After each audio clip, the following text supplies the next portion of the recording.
welcome some great shows to Treasure Island this year, including Joe Bonamassa, August 15th. Snoop Dogg. Joe Bonamassa. Snoop Dogg, September 5th. Ron White, October 17th. Get complete details on all of our upcoming shows on the concert page, KFAN.com, keyword calendar.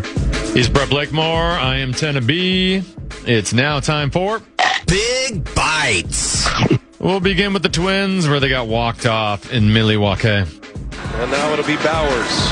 Bowers been one of the best hitters all year. Bowers! Base hit! Here comes Terrain! Here comes the throw! Terrain! It's saved!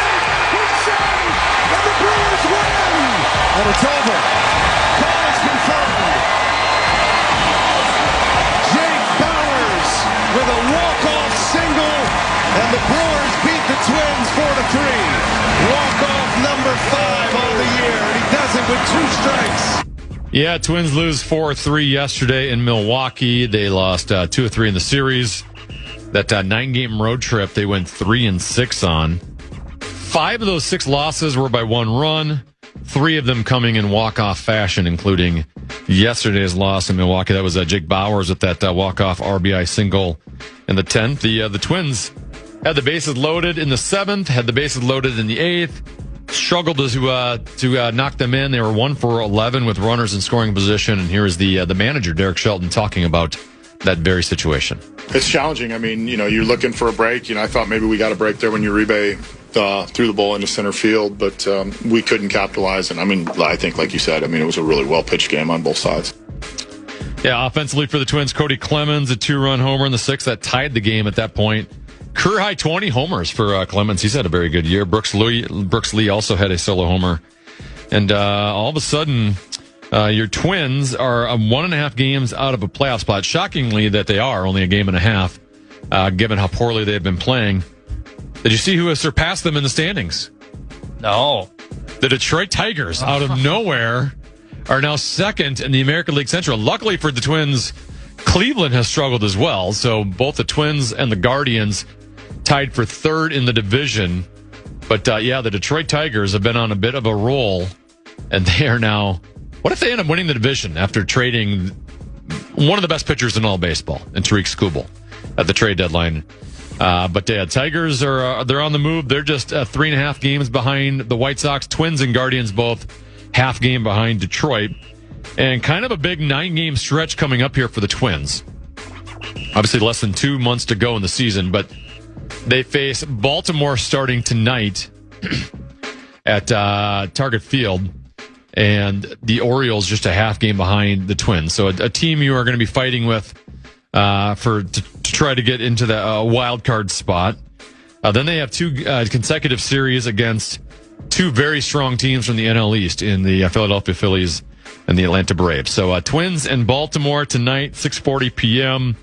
Are the Savannah Bananas finally out of town? I think so. Yeah. All they did was sell out that place. Seemed like a fun time. Did they have 3 sellout games? They did. They was 3 nights back to back. I saw some of it on TV. I was going to say, have you watched Savannah Bananas before? I haven't in person. I haven't sat down and watched it in full. But I know some of the rules, like a fan catches a foul ball, it's an out. Just kind of a Harlem Globetrotters feel. It's fun. Why not? Yeah, I think it is. It's nothing that I ever seek out. Hey, I have Savannah Bananas are on television tonight. I have to watch. But the kids love it, and if they're on, the kids will want to watch it. I don't mind watching it. It's faster paced. They have some fun. They have some quirky, different rules, which is kind of fun to see. I didn't even. I only saw the highlights. I was not there, but they must do some sort of overtime competition where it's just a pitcher versus the hitter, and they had one guy out in the field, and they have to score an in the park home run. So wherever they hit it, that fielder I think he has to start in the infield, and if the ball's hit in the outfield, he has to run out into the outfield, come back and throw it to the catcher and try to get him out on an infield park. That's kind of cool. Yeah. That's fun. Yeah, and then apparently Minnesota crowd showed up because they have the foul ball catching rule, and apparently the Twins, I shouldn't even say Twins fans, Minnesota baseball fans broke the record. They caught 10 foul balls. So good for us. We're dominant athletes here in Minnesota. Big Bites.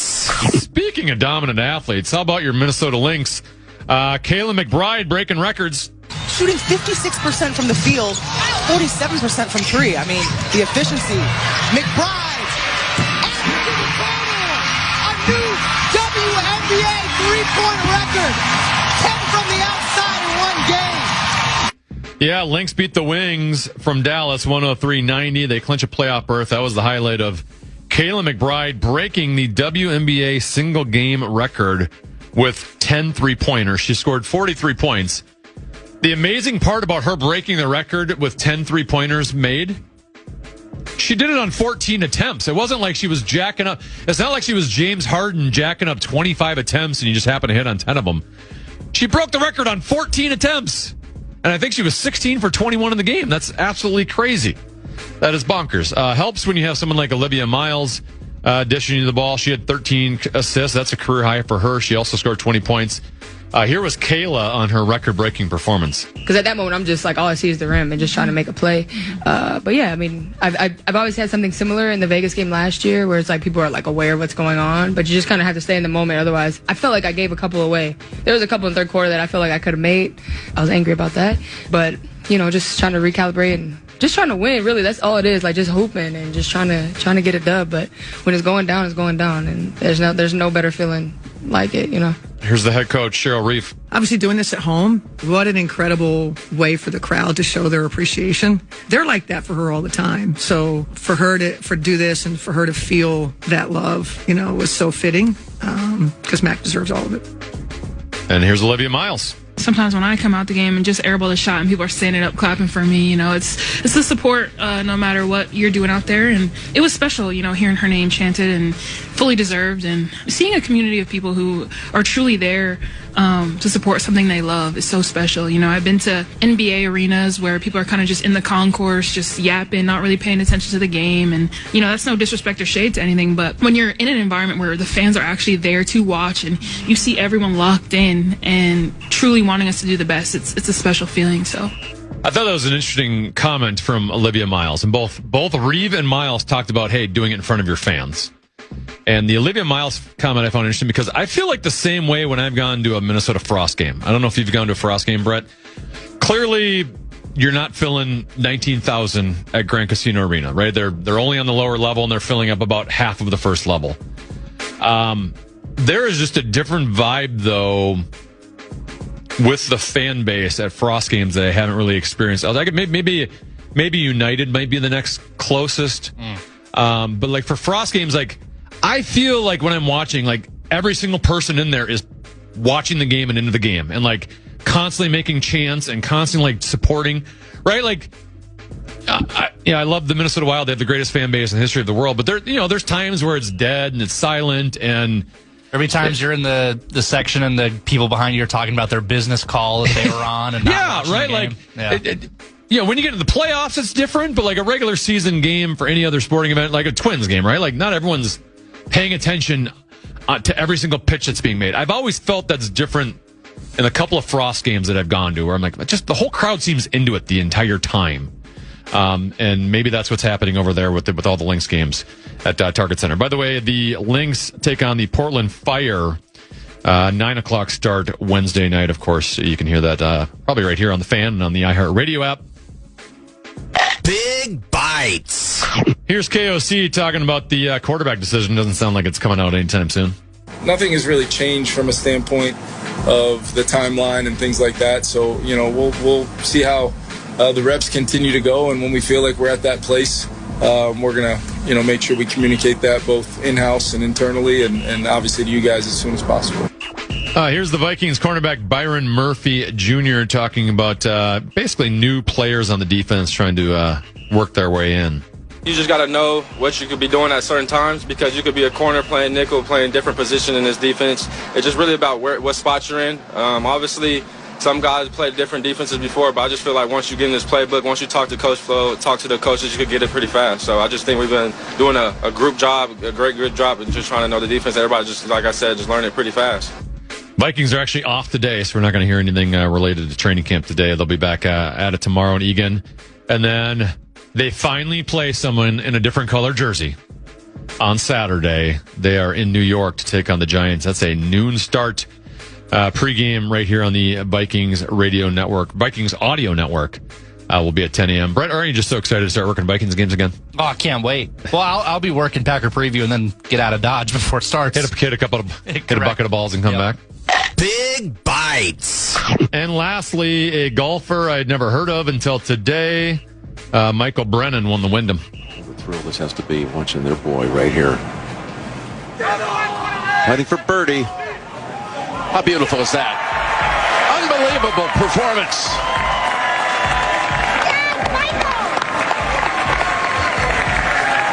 Yeah, Michael Brennan, 22 under. He did birdie that last hole, even though he didn't need to. And you probably heard at the very end of that, he said, yeah, go Michael. That was audio from his mom. And my favorite part of the winning highlight was his mom comes out to give him a hug. And first thing she says basically is, you're going to the Masters. And Brennan had this look on his face like that hadn't registered to him until his mom had brought that up. And he got super excited, super pumped up. It's pretty amazing. Like, a guy who just won $1.5 million was more than he had made all of last year just in that one tournament yesterday. And my first thought would be like, I just made $1.5 million. This is awesome. I'm set on the tour for a while. Didn't even register that he was going to the Masters, and he looked like a 7-year-old kid had just met Santa Claus when he heard that news. So it was pretty cool to watch, kind of like that raw emotion of him finding out he's going to the Masters. I love that clip. And then that's how you know you're a golf sicko. Like, some people probably just want to do it for the money or just, well, I guess I happen to be good at this. Yeah. But if you're more excited to play Augusta, that's how you know you're a golf guy. Yeah, that's awesome. Yeah. So now I'm a Michael Brennan fan. That's it. Big Bites. Up next, it's time for me to reveal my fantasy football league winners. We're going to do one position at least for 4 days this week. Quarterback, running back, wide receiver, tight end. Today, it'll be quarterback. I'm giving you a league winner in fantasy football at the quarterback position. Next, right here on the Fitzgerald. It's Brandon Molesky. I'll say thanks. You can nominate an outstanding public school teacher through iHeartRadio's Thank a Teacher. It's powered by Donors Shoes.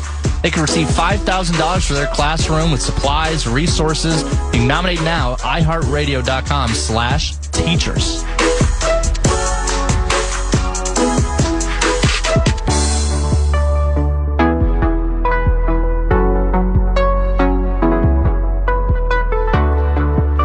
All right, welcome back.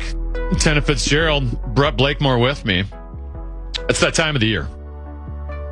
It's August, fantasy football season right around the corner.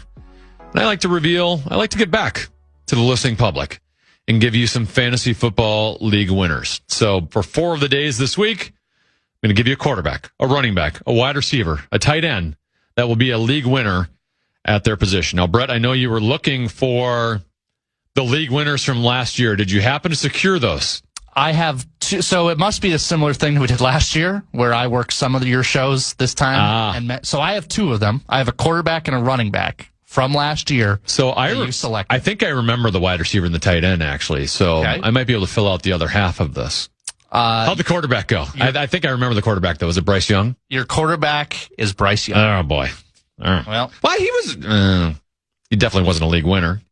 He at least saved his job for another year, though. He was, improved a little bit. He made the playoffs. We just talked about that earlier, that he snuck in. I got to see where he finished last year in terms of fantasy football. While you're doing that, yes, your running back. This was a popular pick, and this was in the school of Paul Charchian last year.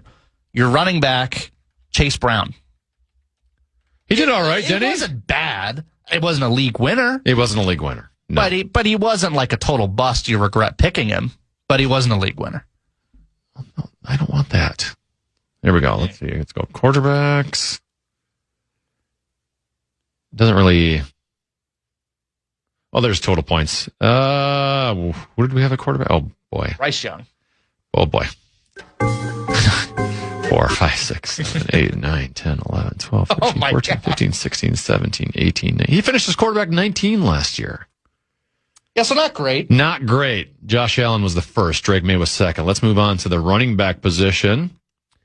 Chase Brown was 7th. Yeah, that's but he kind of finished where he was expected to go. He didn't really outperform. So Yeah, he wasn't a league winner. I believe my wide receiver was Malik Neighbors, and he was basically hurt the entire season. Right. And then I think my tight end was Dalton Kincaid of the Buffalo Bills, and that too he was not a league winner. So a couple good weeks. I would say the best way to describe my league winners last season would be well,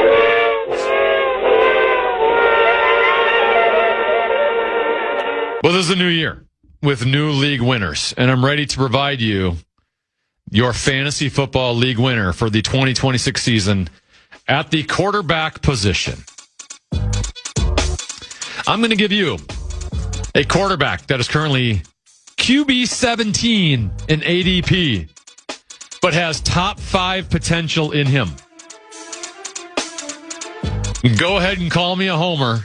I'm going with Kyler Murray as my fantasy football league winner. Kyler Murray, quarterback of your Minnesota Vikings. Oh my gosh, can you above average at that? Now let me explain. He has top 5 fantasy football potential because he's been a top 5 fantasy football quarterback before. Now, we're not talking about real quarterback play. We're talking about fantasy football quarterback play. In 2020, he was the QB number 3. That was the second year in the league, by the way. QB number 3 in fantasy football. In 2021, he was QB 4 in terms of points per game, on a points per game basis. Clearly, he's had some injury issues, which has prevented him from playing full seasons and has also now put him in the position where Arizona's like, all right, we're done with you. And he's moved on to your Minnesota Vikings. But if healthy, he actually does have a high ceiling. It starts with his rushing ability. Over a 17-game season, if healthy, Brett, could you envision 550 yards rushing from Kyler Murray? That'd be pretty good. Could you envision 5 rushing touchdowns out of Kyler Murray? I think that's possible. Those are both reasonable, correct? Sure. That's the equivalent of 2,125 passing yards or 14 passing touchdowns in fantasy football. You get a quarterback that can give you a little bit of rushing edge. We call that the Konami code, I think is what they call it. He has also shown the ability to put up passing stats as well. In 2020, he threw for nearly 4,000 yards, and he had 26 passing touchdowns. He might have to run for 500 yards just to stay alive. Plus, I'd like to think that this Vikings offense has much more to work with than he did on that 2020 team when he was QB number 3. His receivers that year, DeAndre Hopkins. Now, that was prime DeAndre Hopkins. DeAndre Hopkins was very good. So is JJ. But other than DeAndre, Christian Kirk, you had a Larry Fitzgerald Jr. that was at the end of the road. Like, he was 1 foot out the door at that point. Andy Isabella. Here in Minnesota, you got Justin Jefferson, you got Jordan Addison, you got Juwan Jennings. Vikings wide receiver group upgrade over that group that Kyler Murray had a good season with. Tight end.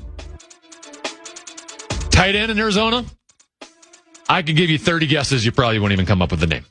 Oh, wasn't Trey yet. No, it wasn't Trey McBride. He's a stud. Can you think of, in the history of Arizona Cardinals tight end, can you think of one more? You know, I don't follow 2000s Arizona Cardinals as closely as I once did. Boy. If he walked in this room right now, you wouldn't even be able to pick him out of a lineup. Go ahead. Dan Arnold was the tight end. So while, you look at TJ Hawkinson and go, well, he's been injured a little bit the last 2 years. His production's gone down a little bit. He's getting up there in age. He's still an upgrade over Dan Arnold. Whatever you're getting from TJ Hawkinson this year is better than Dan Arnold. And then the running game. You probably look at the Vikings running backs and going, Aaron Jones he's also at the end of the end. Jordan Mason, though I've heard great reviews from Jordan Mason in training camp so far, but he ain't exactly Bijan Robinson. We do have the next Jahmyr Gibbs Jr. in Damon Claiborne. Quack, quack. So while that group of running backs doesn't exactly put fear into your opponent's eyes, the Cardinals running backs that year were Kenyon Drake and Chase Edmonds. Kyler Murray put up all those fantasy points with one guy on his offense. One guy. And guess what? We have one of those guys here in Justin Jefferson. So you are going to get an offensive upgrade. I haven't even talked yet about the quarterback whisperer. If KOC, Kevin O'Connell, truly is the quarterback whisperer, and I think, that's a little bit in doubt after last year, but if you're one of those believes this guy just has a great system, he's a great offensive mind, he's great working with quarterbacks, you're now going to get an upgrade with an offensive head coach in Kevin O'Connell. You look like you're about to say something. Well, I mean, he made Josh Dobbs a superstar. Right. He made Josh Dobbs a superstar. So, if Kyler can stay healthy, which has always been a major if for him, if just having KOC there gets a little more consistency out of him, you have a guy with top 5 fantasy potential, and you don't even have to use a high pick on him. You can wait till the end of your draft, as he's currently, like I said, the 17th quarterback coming off the board. And because he's the 17th quarterback going, and because you can wait so long on quarterback, you can fill out the rest of your team with stud running back, stud wide receiver, stud take. You don't have to jump up in the 3rd round and get a Josh Allen. You don't have to jump up and get a Lamar Jackson, a Jalen Hurts. You can just wait all the way till Kyler Murray's got top 5 potential. And I know potential's doing a lot of work there. But that would be my fantasy football league winner at the quarterback position from your Minnesota Vikings, Kyler Murray. Your thoughts? Well, I thought it was duckies and bunnies about 90% of the time. But you actually made a good point at the end where if you want to get late value for him and do the opposite and wait on a quarterback, and you can go get a top tight end or a top running back or a top wide receiver. Fill out the roster. That actually is a very solid point. I think top 5 might be wishful thinking, but I don't hate that move if you're going to go for a late round. If you're going to wait on quarterback and not reach for a Josh Allen, I don't hate it. Hey, you go big in fantasy football. You always go for potential. You try to find league winners. And as you found out last year, sometimes they don't hit. Quickly, I have some big Minnesota Wild breaking news for you. Really? You've been waiting. The Minnesota Wild news has been pretty dead lately. We finally have some breaking Wild news. Are you excited? I can't wait. I hope it's what I think it is. Matt Boldy and Ryan Hartman are going to be golfing up at Cragun's Legacy Resort in Brainerd as part of the CRMC Championship. They got sponsors exemptions along with Adam Thielen. So big-time Minnesota athletes, August 24th through the 30th, Boldy, Hartman, Adam Thielen, golfing at Cragun's Legacy courses up in Brainerd. Which, wow, I've golfed a lot of Brainerd golf. I've been to Cragun's, but I've never actually played on the golf course. Actually, I took the kids out on the par 3 course once, but I've not played the Legacy. So I feel like I need to check out this course before Boldy and Hartman do, just to really be able to be a journalist and give some observations about how they're golfing. So if Cragun's wants to have me up there, I'd love to be up there. But yeah, that's the big Wild news. And I've been waiting for that, figuring out where they're going to tee off next for months. So happy we have that sorted. All right, let's continue Minnesota Vikings conversation. Will Ragatz covers the Vikings for Bring Me the News. He joins me next.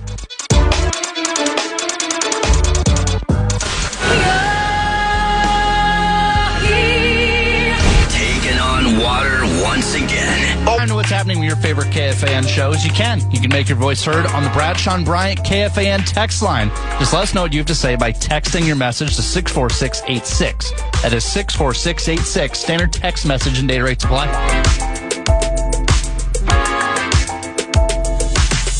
All right, welcome back to the Tennafitzgerald. Justin Gard joins a little under half hour from now for a little JGMB, but now joined by Will Ragatz, who covers the Vikings for BringMeTheNews.com, BringMeTheSports.com. Will, Vikings have the day off today. Do you get the day off, or are you still grinding away today? Yeah, I also have the day off. It works out nicely that they usually have like 2 off days per week during training camp, so that sets up with my schedule as well. All right, let's obviously the quarterback controversy competition is going to be the biggest talker. It seemed like last week Kyler was starting to emerge a little bit, and that JJ had a better weekend. What were your observations specifically of last night from JJ McCarthy?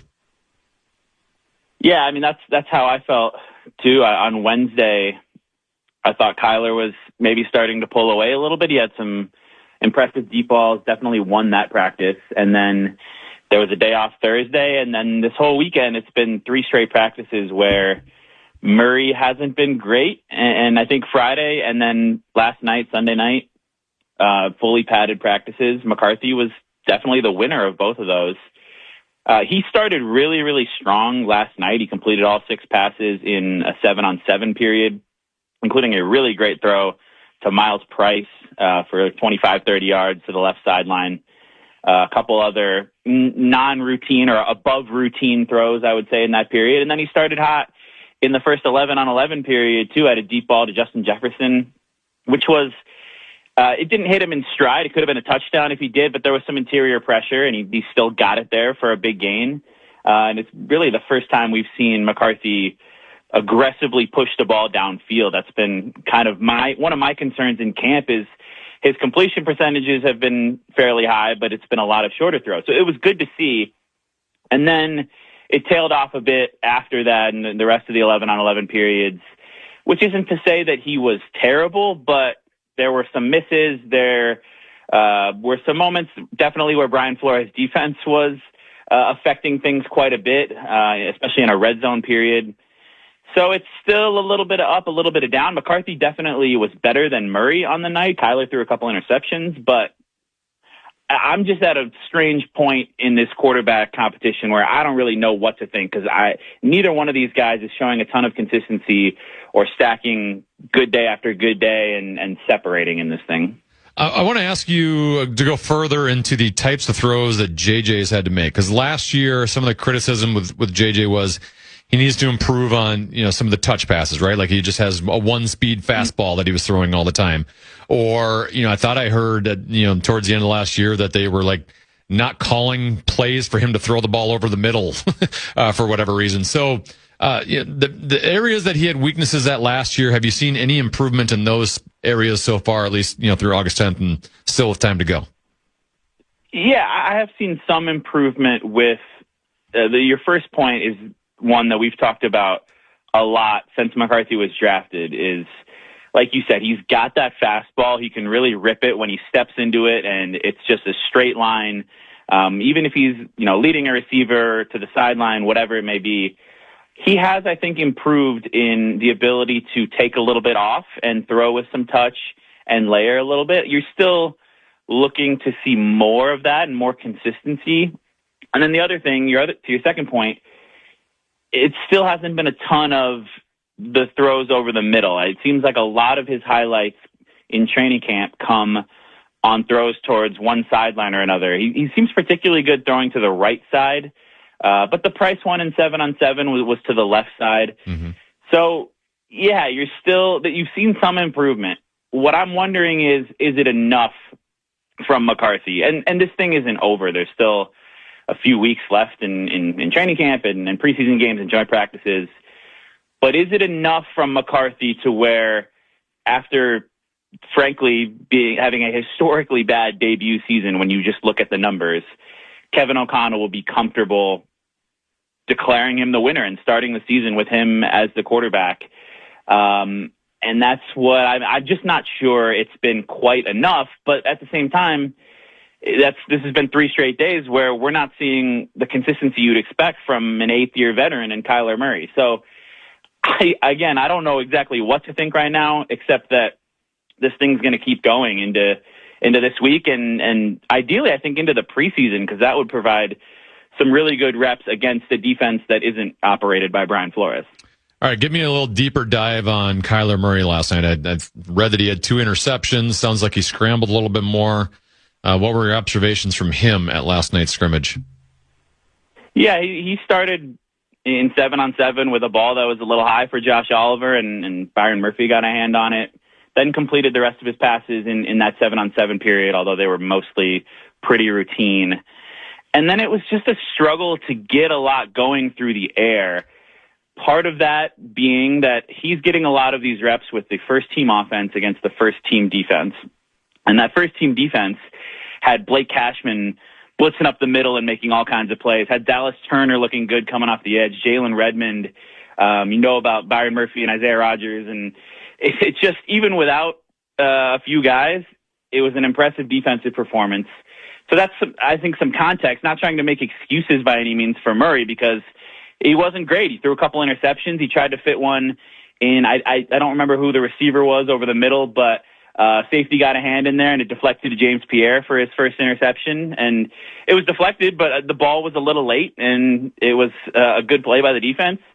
And then the second one was a really bad interception from Murray, where he rolled to his left, tried to kind of float a ball to Jefferson, but Isaiah Rodgers totally baited him, took a step back, and had an easy pick. And this was in a period where the Vikings were practicing being backed up against their own end zone, and this was picked off at like the 25 or 30-yard line, immediately putting the defense into field goal position if this had been a real game.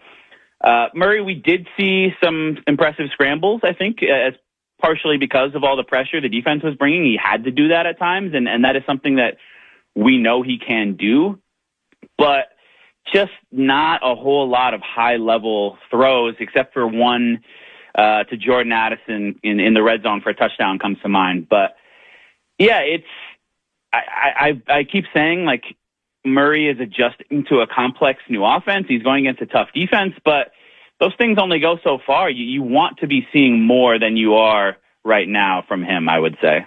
So KOC last night basically said there's no timeline on when he'd make a decision on the quarterback. So assuming we don't have a starting quarterback named this week and you've got a preseason game Saturday in New York, how do you feel like KOC is going to approach that game in terms of divvying up reps to his quarterback position?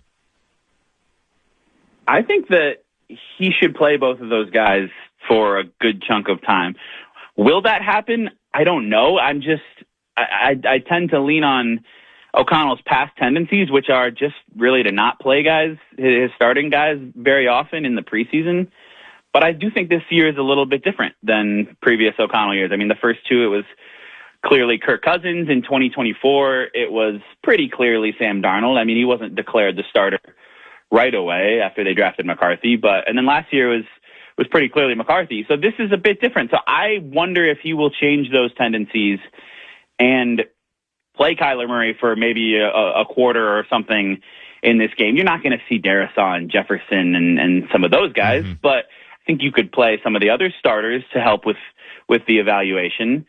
I definitely think you'll see plenty of McCarthy. That's for sure, because I think he needs those reps. I mean, we saw him look good in that his first preseason game in 24 before getting hurt, and then barely play at all in the preseason last year. I want to see him in that setting, and I would imagine O'Connell does. But what'll be really interesting to me, there's 3 more practices this week, Tuesday through Thursday. But what'll be interesting to me is how much we see Murray on Saturday at MetLife. And I think unless Kyler rips off 3 really good practices in a row this week, I think we should see Murray for at least more than a drive or two on Saturday. All right, I want we'll get away from the quarterback position. You got your 9 minutes out of the way. I appreciate that from you. What position on the depth chart, if you're trying to project who's going to make the team, who's not, which position is the hardest for you to figure out? Oh, that's a good question.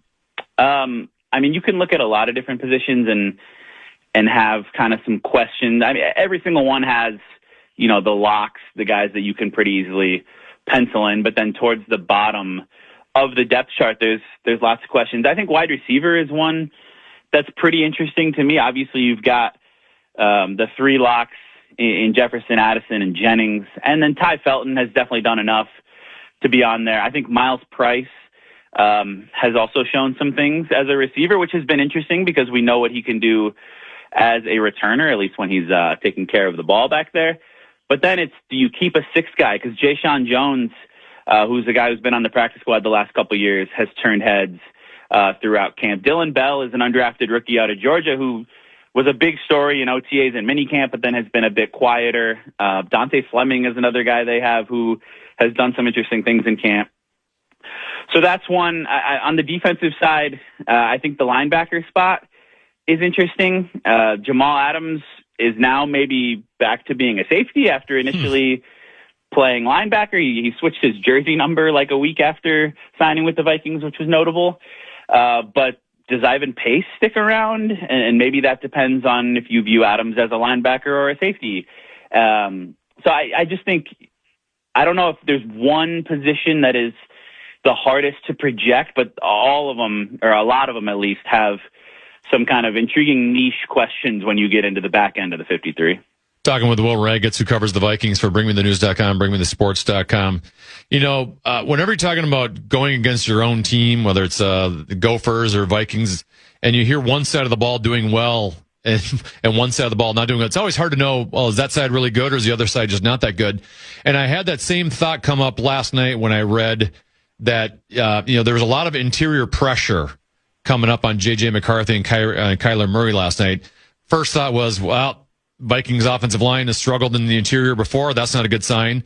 But on the other side of it, it's like, well, there's kind of a bunch of no names, and some young players on the interior side of the defensive line for the Vikings. So that could be a good thing. So how would you evaluate that battle? If you do agree that there was some interior pressure last night, how would you evaluate the battle of the younger unknown defensive interior players versus the Vikings offensive line interior players? Yeah, it's a good question, and I mean, I agree with your broad point, and that's something that I've not necessarily struggled with, but just noticed and tried to weigh over all the years I've covered this team in training camp. Is like every time there's an offensive highlight, it's like, wait, should I be more encouraged by that or discouraged by the defense, and vice versa when there's a good defensive play? So I think that can always be tricky to evaluate. In terms of interior pressure, part of it is because, as we know, Brian Flores is a madman who loves to blitz his linebackers up the middle, and I think that was creating some of it. Defensive line-wise, Caleb Banks didn't practice in the night practice. It was a scheduled day off. Levi Drake Rodriguez, Tiernan Ingram Dawkins, these guys were all out. So it was a lot of Jalen Redmond kind of wrecking shop, and then we saw Dominique Orange, a third-round rookie, getting a lot of work, and some other, like you said, kind of not no-name guys necessarily, but just less heralded guys for sure.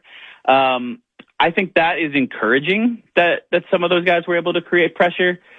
I remain a little bit concerned about the Vikings interior offensive line for sure. The starting unit, Blake Brandel, I just think that is, if you're identifying areas of concern or weak points on this Vikings projected starting lineup, that's probably the first place you go, not only with interior pass protection, but also just the consistency of his snapping. Like, we've seen the Vikings do a lot of work out of shotgun, which I think is partially a having Kyler Murray adjustment. And there's been a lot of snaps that either there's been some that are botched, but some that Murray catches that are like at his feet, or he has to reach fully out to the right to get it. And Will Fries as well. I've seen him get beat a handful of times, and it's early, but Vikings signed him to that huge free agent deal last year, and he was pretty just kind of average. So I think they want to see more from him. But yeah, Brandel and Fries specifically, that's going to be an area to keep your eye on once the season gets going. All right, a couple of running back questions for you. Running back question number one, Jordan Mason. I've heard some say that he's having a really good camp, that he looks better than last year. One, do you agree with that? And two, how does he look different, if so? I would agree with that. I think that he looks a little, I don't know, spry maybe is the right word. He looks a little bursty. You think of Jordan Mason being the power between the tackles complement to Aaron Jones' more explosive outside the edges running style.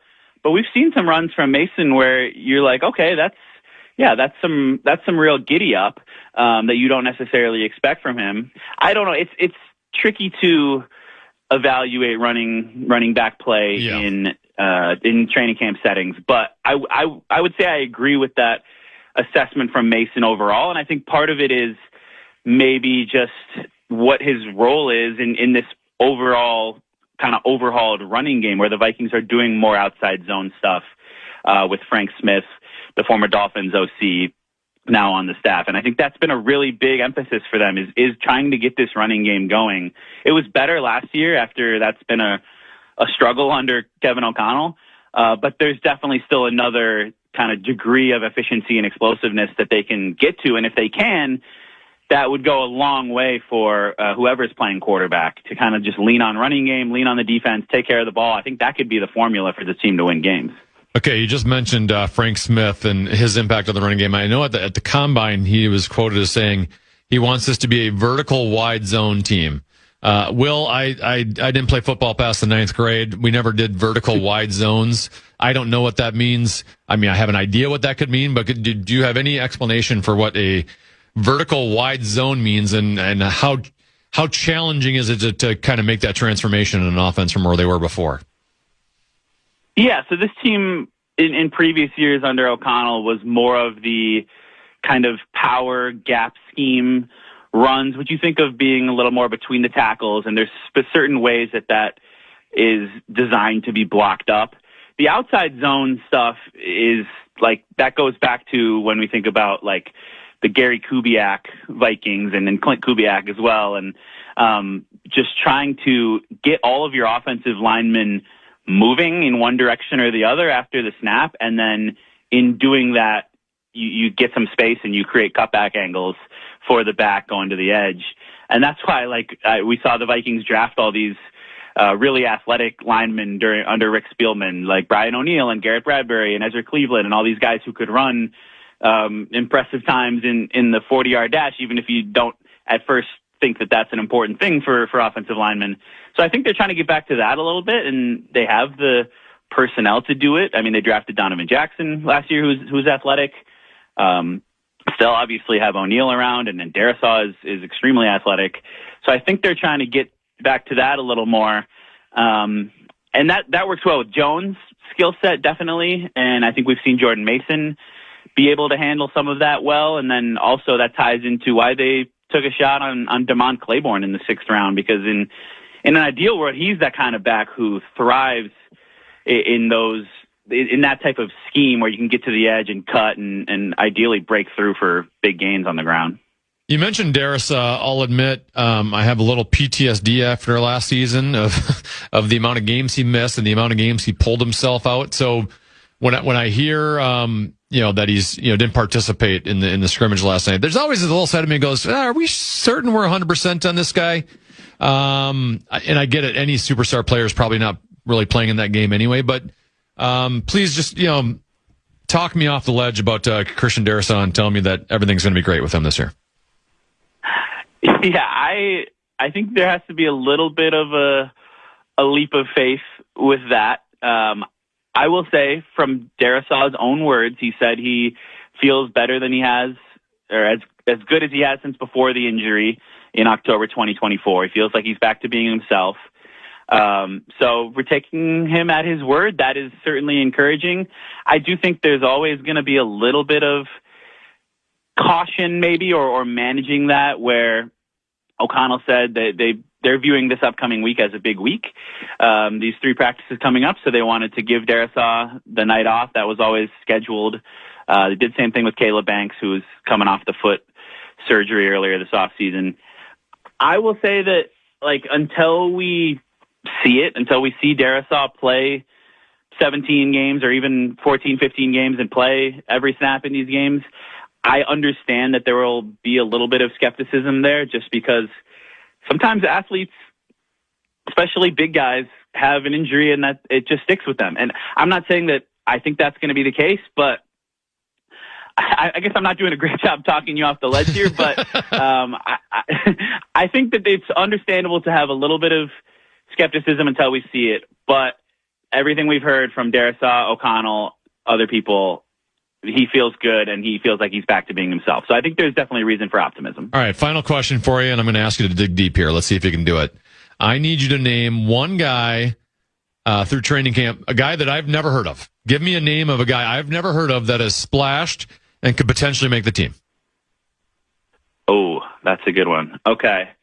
I can name lots of guys, I would imagine, towards the back end of the 90-man roster that you and most people would not have heard of. To find one who has splashed and could make the team complicates the assignment a little bit. Sorry. I told you to dig deep. No, you're okay. Do you want one on offense or defense? It doesn't matter. Or I'm just curious if you can even name a guy I haven't heard of to see if, yeah. All right. Anyone I haven't heard of that's looked good. How about that? Okay. Anyone you haven't heard of that's looked good. Well, there's a guy in the outside linebacker group, an undrafted rookie named Cameron Stewart. Yep, haven't heard of him. Okay, haven't heard that name. All right, good. Yes. Yeah. He has flashed a little bit, and I don't know if he falls into the could realistically make the 53-man roster part of that initial question, but he had a sack in the night practice last night, or an unofficial sack because they can't touch the quarterbacks. Yeah. But he's a guy who has stood out to me a little bit, and I think in the outside linebacker group, after Andrew Van Ginkel and Dallas Turner, there's a lot of kind of room for people to emerge. So that would be one I would give you just off the top of my head. I like it. Thanks for your time as always. Appreciate it, Will. Yeah, thanks for having me. All right, Will Ragatz, he covers the purple for BringMeTheNews.com, BringMeTheSports.com. Appreciate his Vikings insight as he was at that scrimmage last night. The last hour of the show, it's two producers, two sidekicks together. It's JG&B. Justin Guard joins me in studio for the entire hour next right here on The Fitz. You're listening to Brandon Molesky on The Fan. From the 1-800-ASK-GARY Traffic Center. This report is sponsored by Gens Ryan.